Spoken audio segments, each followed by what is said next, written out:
Yeah, hi everybody. Ryan here with you again today. One of the topics I wanted to talk about, kind of hitting home right now, is worry if you're going to get into the owner-operator business. A lot of companies, like when I was a Snyder, you could park your truck and trailer at their yards and stuff like that if you had one nearby, or their operating centers, or if they had a lot somewhere nearby you. They had like a lot of hidden drop lots and stuff that you could find in the Quilcom or whatever. But I know it's with Landstar and Mercer, you're kind of on your own. I mean, they do have like the orientation centers and stuff like that, and I know I see a lot of guys like down in Laredo and places like that. I know their guys are parking there. They're parking their trucks there like on a permanent basis and running out of those areas. I don't know what Landstar's official stance is on that or how that works. Like I said, I know especially Laredo, I've been down there, and I know that probably half or more of those spots down there are people that probably live around there, because they're, I've been down there for 2 or 3 days at a time and seen the same people coming, basically parking their trucks there at night and leaving. Other than that, I mean, you got to have a place to park it at your house, because with Landstar, I mean, you're not going to want to give up your trailer. Because if you give up your trailer when you go home or something, it could take you another week or longer to get back on the trailer list and get another trailer, so it's a big hassle. So you're either gonna have to have a place at your house to park your truck and trailer, or what I've been doing, I rent a spot up by Cleveland to drop my trailer at. That's easy in and out, but it's kind of a hassle. It seems like most times I'm going a half hour out of the way, going up north and coming back down to wasting basically an hour of my time running up there and back. I mean, it's really cheap. They only charge you $50 a month to drop my trailer up there, so, and the guys are pretty cool and all that. So you can kind of find those, if you get on Craigslist or something, you can find those opportunities out there. I've got a lot of property here. I mean, more than enough to park several trucks and trailers if I wanted to.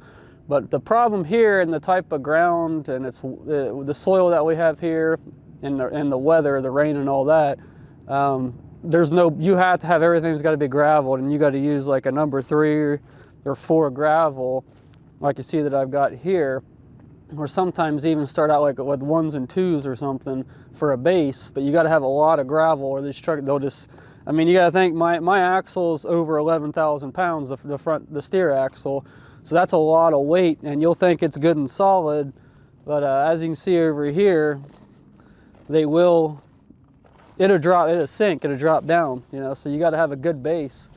And if you're kind of looking around here, I still don't have, I've put down 60 tons just in the last couple weeks. I've put down another 60 tons of stone of number 4 crushed gravel, and I still don't have enough room to turn around back here. And we're about 70 feet long now, and I've got right about 70 feet up that way, so there still isn't enough room for me to pull. I'm either gonna have to move that shed out of the way and continue on probably another 30 feet or so, or I'm gonna have to come out a little more over here, because it felt solid up there on the grass, and I was trying to turn this around in here, just kind of experimenting, and kind of made a big mess and had to use the tractor and everything to get everything. Luckily, I have tractors everywhere around here to get stuff pulled out if something gets stuck. But these things, you don't want to take them off road. You want to stay on a good gravel with a good base.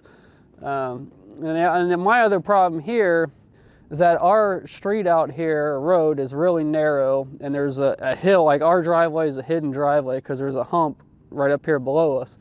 And the speed limit's 45 mile an hour, and these people think that means 65 mile an hour, and they come flying over that hill.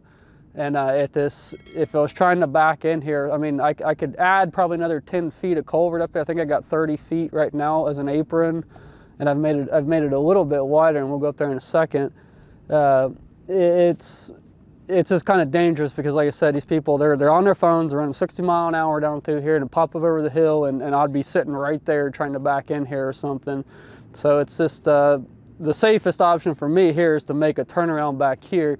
But I'm kind of at the juncture as how much more stone I want to put down, and I don't really use this back over here for anything anyways, because the septic system for our house is about 20 feet that way, and I don't want to get on top of it. and it's really, you can't build or do anything on top of a septic system. So there's really nothing I'm using this ground for over here anyways. So it's just a matter of how much I want to spend on stone. And I like this number 4 crushed gravel. Up in our area, there's a lot of sand and gravel in our area relatively close. And I can get them to bring me out about 20 to 21 tons for about $500 a load. And I said, it doesn't, when you're spreading it about 8-9 inches thick, and I use the tractor, the Massey Ferguson with the loader on it to spread it out. It don't go, you see a big pile of gravel, you think 21 tons, you think it's a lot of stone, but it don't go that far. And I already had a lot of crushed 57 and recycled 304 concrete in here to make a good base with this original driveway. So I probably had close to 100 tons of that material. So I'm already looking, just what I have here now, we're probably looking at over 150 tons of material. So it can rack up. You can get $3,000, $4,000, $5,000, you know, and to just the material, and that's if you can spread it out yourself. It can get pretty expensive, so it might be beneficial, like I said, to find a place to park your truck and trailer. So that's something you want to think about before you get into, like, oh, I'm gonna buy a truck. And like I said, like if you're with Landstar, Mercer, and some other, you know, a lot of other places, that's not like a mega carrier where you could park it at their OCs or lots or whatever. You're gonna have to figure out a place to park this thing. So it could be tricky. I know a lot of people, that's kind of a problem for them. And that's one of the reasons they don't get into it until owner operated, because they don't have a place to park a truck or work on or anything. But like I said, the bobtail tractor's no problem in here. Yeah, trying to bring a trailer in here is a little bit different story. But I'll take you out here, we'll show you this street and the driveway and all that, and talk about that for a second. All right, up here at the end of the driveway now, I just had our township here, they'll put in culvert. If you buy the culvert pipe, they'll come out and dig the ditch out for you with their little excavator with their ditching bucket, and they'll put it in and everything for you. All you had to do is buy the pipe. So I redid the culvert not too long ago. I got about two 15 sections of 12-inch plastic corrugated pipe, culvert pipe, and had that put in.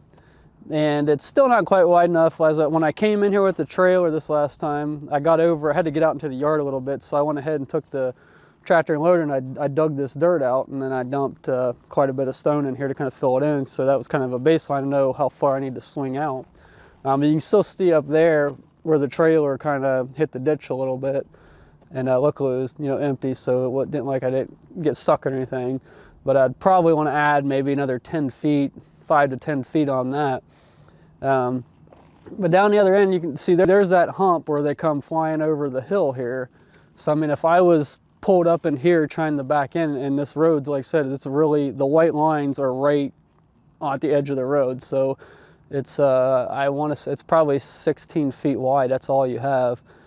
So as far as like if I was to make a shoulder or something, I could come in here and swing in, but then there's a drop off on that side. So it's just kind of, and then like I said, I got to worry about people. I'm up here where they can't see me, and they pop over the hill and run into the side of my trailer. So it's just I said the safest option for me here is I got to make something back there where I can pull in and get off the road quickly than work it around back there, which I'm probably, to make it work, I'm probably going to need probably another 50 to 60 tons of stone back there is kind of what I'm looking at now.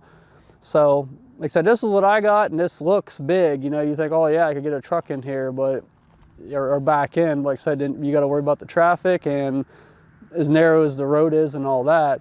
My other option is that I could probably put whole nother driveway in and make a loop around, but then, I mean, it'd probably be $2,500 more stone, if not $25,000 to $4,000, just depending on how much, because I always like to dig the topsoil out and get down to the clay, then put the stone in, because it seems like that topsoil just keeps coming up through the stone. So that's just a little food for thought. Like I said, if you're looking to get into the business, buying a truck, I mean, like I said, this property down here, I've got 5 acres here, and I've done a lot of work to make this work, and it still isn't enough. So I made a big mess earlier getting everything jockeyed around in here.